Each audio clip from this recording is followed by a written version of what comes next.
Hey guys, thanks for joining me today. My name is Guy Britton and I'm a mix engineer and a producer. In today's video, I'm going to be diving into creating custom vocal chains using the stock plugins in Logic Pro.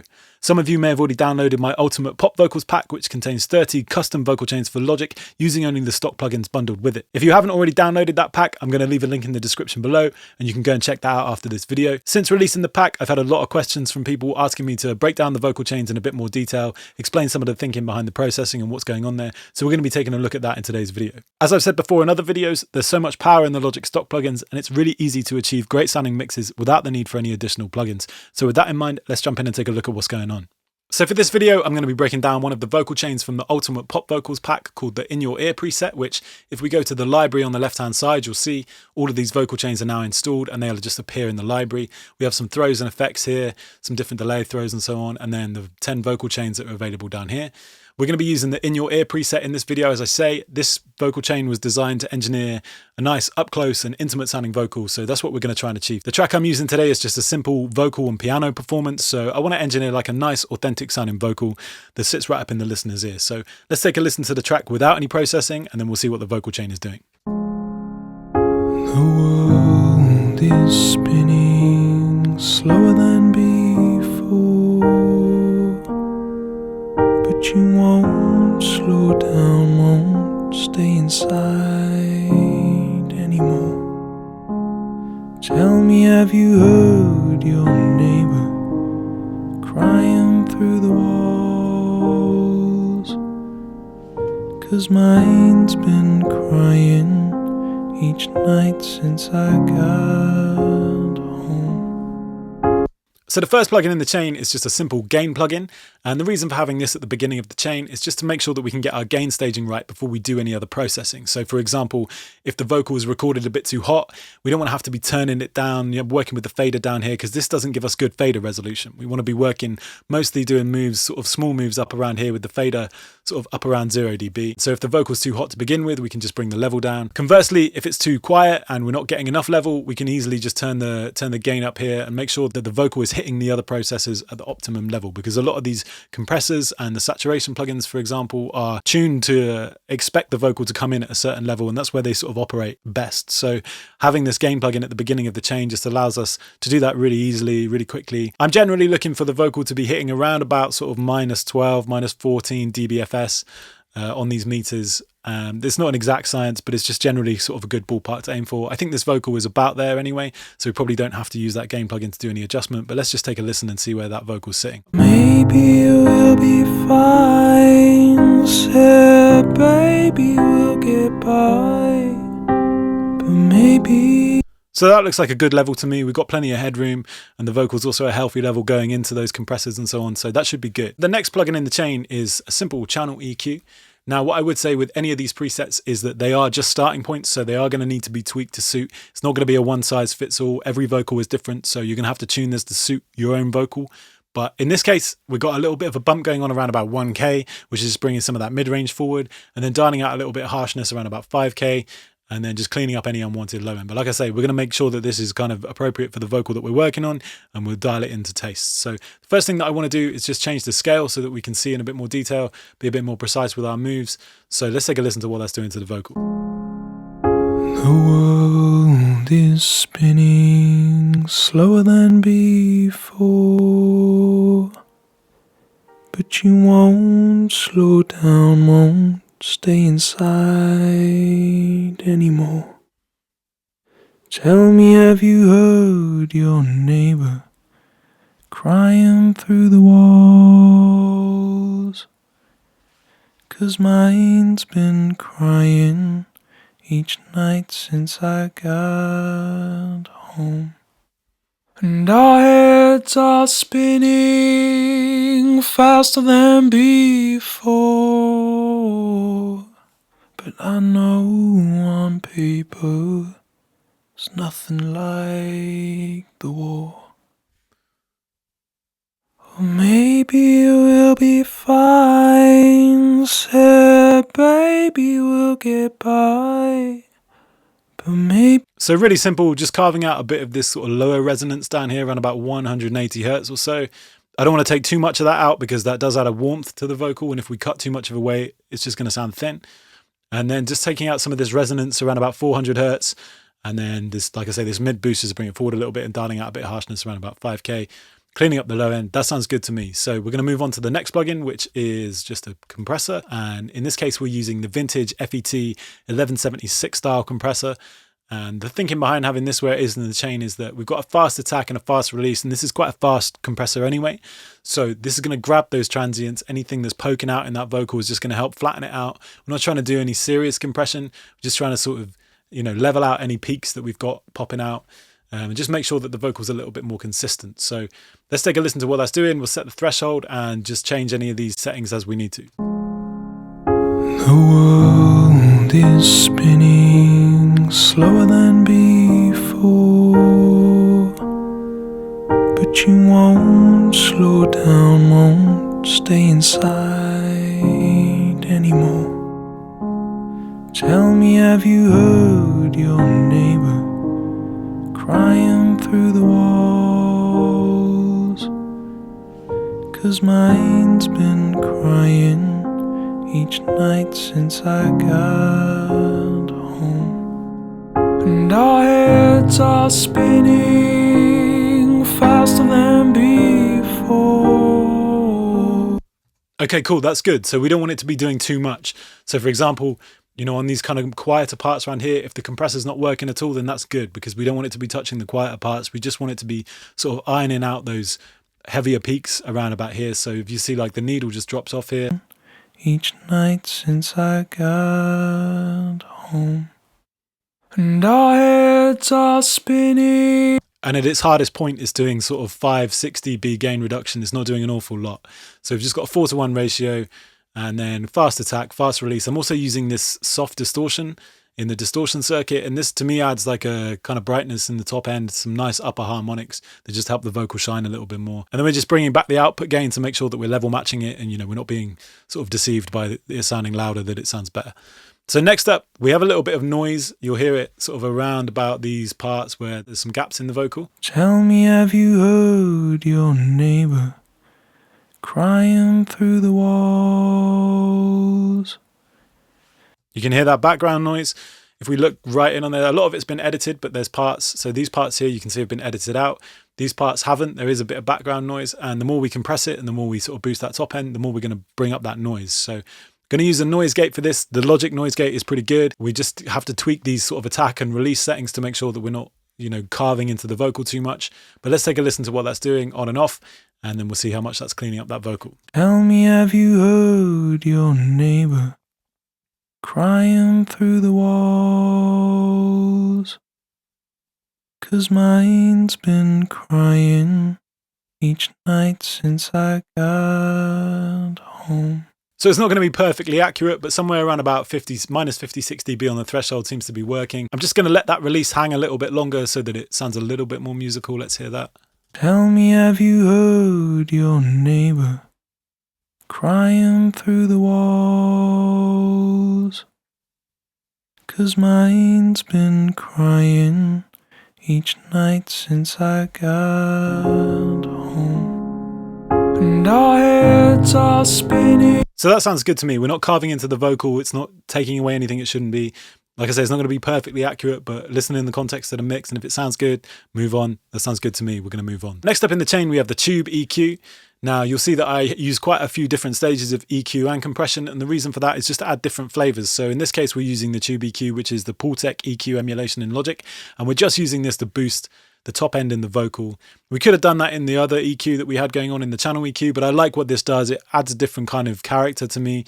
I really like a Pultec EQ on a vocal, and in this case, we're setting the frequency to around about 12K, boost of about 5 dB, and then some high bandwidth here, which means it's going to do a broad boost of everything sort of 12K and above, and that's going to add a nice shine to the vocal. It sounds different to the way that it does on the general channel EQ, and yeah, it just has a nice character to it. So let's take a listen to that on and off and see what that's adding, and if we need to tweak it at all.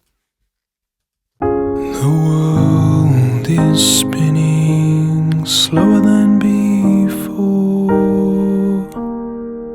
but you won't slow down, won't stay inside anymore. Tell me, have you heard your neighbor crying through the walls? 'cause mine's been crying each night since I got home. And our heads are spinning faster than before. So that's adding some real nice shine to that vocal. What I am noticing is that the noise gate, we can hear where that's sort of cutting in and out. So we're just going to go back and tweak that a little bit. 'Cause mine's been crying each night since I got home. And our heads are spinning fast. Cool, so that sounds good to me now. We've added a nice brightness. The vocal's kind of nice and controlled through that compression, and the gate is cleaning it up. Let's take a listen to what we've got so far with those plugins on and off. The world is spinning slower than before, but you won't slow down, won't stay inside anymore. So it's sounding good, but obviously adding in that compression and that EQ, what we've done is we've also introduced a bit of sibilance to the equation. So it's starting to sound a little bit harsh. So in order to combat that, we're going to use the de-esser. I'm just going to turn that on, and we're going to find the frequency that is really kind of problematic here. So I'm going to turn on the filter solo, which is going to allow us just to listen to the sidechain, which means it's going to identify the frequencies, or help us identify the frequencies that are really causing us problems here. So let's take a listen in solo with the filter solo on. The world is spinning slower than before, but you won't slow down, won't stay inside anymore. The world is spinning slower than before,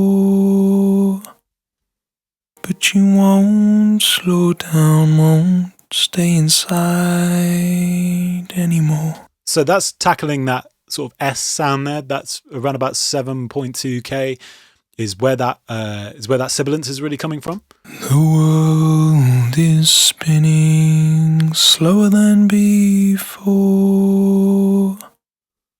but you won't slow down. But there's also another frequency, the sort of sound. So we're going to try and tackle that as well with another de-esser. So in this case, let's bring up another one and find out what frequency that is. To me, it's probably sort of closer to 3 or 4K. So again, we turn the filter solo on. This is a second de-esser added after that one. We're going to take a listen to somewhere a little bit lower frequency and see if we can identify that. The world is spinning slower than before, but you won't slow down, won't stay inside. You won't slow, but you won't slow down, won't stay inside anymore. The world is spinning slower than before, but you won't slow down, won't. Cool, so that's a lot better now. That sounds a lot smoother to me. One of the things just to say about the de-esser is you have these two different filter settings. So you've got kind of like a notch filter or a shelf filter. And what this does, just to quickly show you, is on the, you might have noticed I'm using on the sort of one to tackle the sibilance around about 7K. I'm using the shelf filter. What that's doing is everything above 7K is being affected by the de-esser. When we use a notch filter, it's everything in and around that frequency. So if I switched it here at 3K to the shelf filter, it would filter out, or the de-esser would be affecting everything from 3K and above. But because I've set it to this notch filter, it's just affecting the frequencies in and around 3K. And that's important because you don't want to necessarily be piling on a load of de-essing to everything above that. I just want to affect that single frequency. In this case, I'm happy to sort of take all the top end and, you know, compress it with the de-esser. So just something to be aware of. If you wonder why I was using those settings, that's why it is. So next up in the chain, we have another compressor. Again, like I say, I like to use things in different stages: compression and EQ and de-essing, all three things that I like to use in different stages. In this case, we've got the vintage opto compressor, which is the LA2A emulation in Logic. And this is really just to smooth out the vocal. I've got a 2:1 ratio. So it's, you know, light compression, auto release, quite a fast attack, but like I say, it's quite a light compression, so it's not going to be doing too much. It's there just to kind of smooth off the vocal, add a little bit of character again with this soft distortion. So let's take a listen to what that's doing on and off and see what difference that's making. The world is spinning slower than before, but you slow down, won't stay inside anymore. Tell me, have you heard your neighbor crying through the walls? 'Cause mine's been crying each night since I got home. And our heads are spinning faster than before. But I know on paper it's nothing like the war. Cool. Again, that's just helping to fix that vocal right up front so that it sounds really nice and close and intimate. And then just adding a bit of top end upper harmonics with this soft distortion. Sounds really good to me. I'm happy that that's kind of leveled out. We don't have any words jumping out. I can hear everything clearly. It sounds nice and upfront and intimate, and we've done exactly what we need to do. So next up, we've got the Fat Effects, which is a plugin that I really love. I think there's so much to this plugin that people don't necessarily realize. We're going to be ignoring quite a lot of it, so I'm going to be turning off these filter sections and so on, and literally just using the distortion. There's so many different types of distortion in here that just add some kind of basic saturation. I've got the tube saturation and soft saturation, and we're just blending this in. We can blend this to taste and obviously blend the amount of drive to taste. I'm not trying to do some obvious distortion. I'm just trying to impart a bit of character, some kind of tube saturation, and whatever the soft saturation is supposed to be, I guess maybe some sort of tape style saturation. Just to give it a bit more character, perhaps a bit more life, and help really bring that vocal forward a little bit more. So let's just take a listen to what that's doing, and we'll turn that on and off. World is spinning slower than before, but you won't slow down, won't stay inside anymore. Tell me, have you heard your neighbor crying through the walls?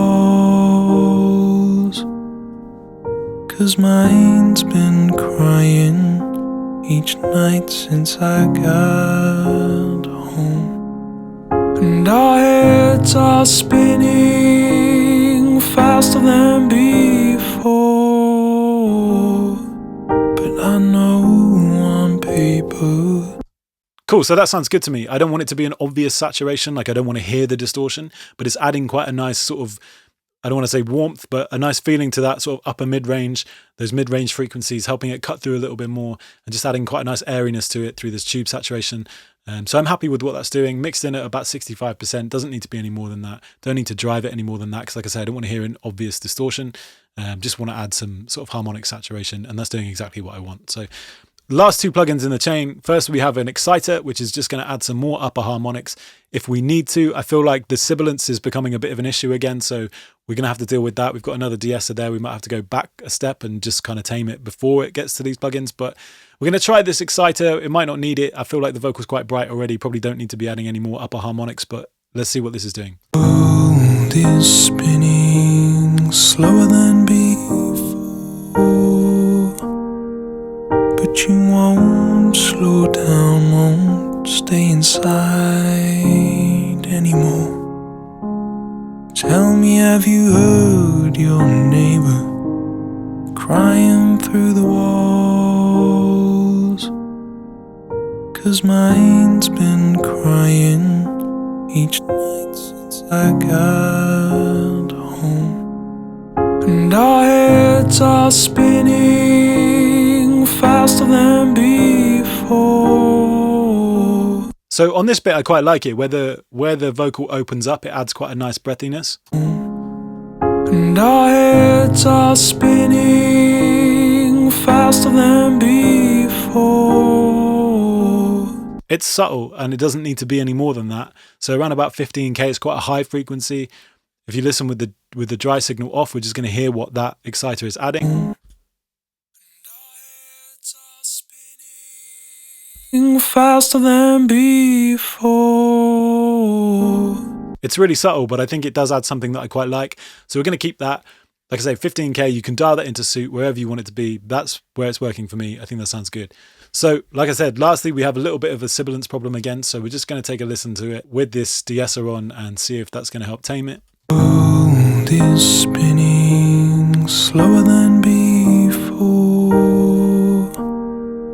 but you won't slow down, won't stay inside anymore. So that is helping tame it, but I feel like it's just working a little too hard. So we're going to go back to this de-esser that we had earlier on in the chain, and we're going to just try and bring that back a little bit more. World is spinning slower than before,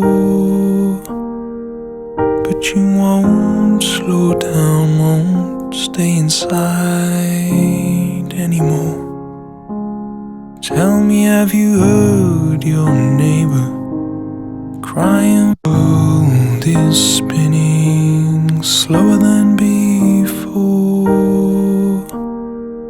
but you won't slow down, won't stay inside anymore. One thing we can do is, as well, is go back to this EQ at the beginning and just dial out a little bit of that sort of sibilant area around here. World is spinning slower than before, but you won't slow down, won't stay inside anymore. Tell me, the world is spinning slower than before. Okay, cool. That sounds good to me. So lastly, we're just going to add a little bit of reverb and some widening to help the vocals sort of sit in the mix a little bit more. So if we go to bus 2 here, you'll see that I've got a send set up already. And this is using one of the bus channel strips from the pack, which is the lead widener. You'll see I've got various different reverbs and delays and widening presets and so on, which again are just presets that you can tweak to suit. And these are for the buses so that we can add sort of effects and so on. So let's take a listen to what this one's doing. It's just a basic sample delay, just to add a little bit of width. We want to feel the width more than hear it. So let's take a listen to that. The world is spinning slower than before, but you won't slow down, won't stay inside anymore. You'll see there's also a channel EQ here, which is set to mid-side mode. And this is only boosting the sides. So we're just boosting some top end in the sides of this bus. So we've got this widening thing going on with the sample delay where it's delaying one side at a different time to the other. So it kind of creates this false width. And then we're using the channel EQ just to boost that width a bit and add some top end in the wide areas. That just gives the illusion that the vocal is wider. Like I say, you want to feel it. You might want to hear it. You might want it to be a bit more of an obvious effect. But in this case, I just kind of want to feel it. I want to feel that the vocal is a little bit bigger. And just a little bit of this is going to help do that. The world is spinning slower than before. I don't want it to sound kind of chorusy and too effecty because it doesn't really suit the vibe of the track. That's about all we need. Just kind of feel that top end becoming a little bit wider, the vocal generally feeling a little bit bigger. Lastly, we just have a bit of reverb. Now this is the natural room preset, which is hopefully just going to sound like a natural room. We're dialing out a little bit of resonance from the 300, 400 hertz area of the EQ and just cleaning up any low end, and then just using a basic kind of room reverb in Chroma Reverb. So let's take a listen to what that's adding. The world is spinning slower than before, but you won't slow down, won't stay inside anymore. Tell me, have you heard your neighbor crying through the walls? 'Cause mine's been crying each night since I got. Again, I don't want too much of that. I want the vocal to remain natural sounding, and I don't want it to be kind of too reverby because then it becomes disjointed from the piano. So just want to feel a little bit of that room sound. You'll see I'm just taking out a bit of top end in that reverb as well, just to get rid of any of that harshness in the vocal. I don't want that kind of spilling across into the reverb. And yeah, just a little bit of that to make it kind of feel like it's in a space rather than be an obvious reverb. The world is spinning slower than before. So both of those just add like quite a nice bit of life to that vocal. So lastly, let's just take a listen to the vocal before and after with the processing on and the effects sends on. So this is the dry vocal with no processing, no effects. The world is spinning slower than before, but you won't slow down, won't stay inside anymore. Tell me, have you heard your neighbor crying through the walls? 'Cause mine's been crying each night since I got home.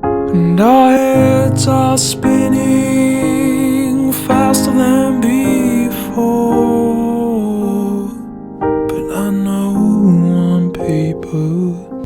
Cool, so hopefully you can hear how much of a difference that's made. We've really managed to polish up that vocal, bring it right up front, make it sit in the listener's ear. Completely transformed it from where it was just using stock plugins. This vocal chain is one of 25 custom presets that are available now in the Ultimate Pop Vocals pack, which I'll leave a link to in the description below. If you like this video, please give it a thumbs up, subscribe, leave a comment below. Let me know how you get on with it. Thanks for watching. Hopefully see you soon.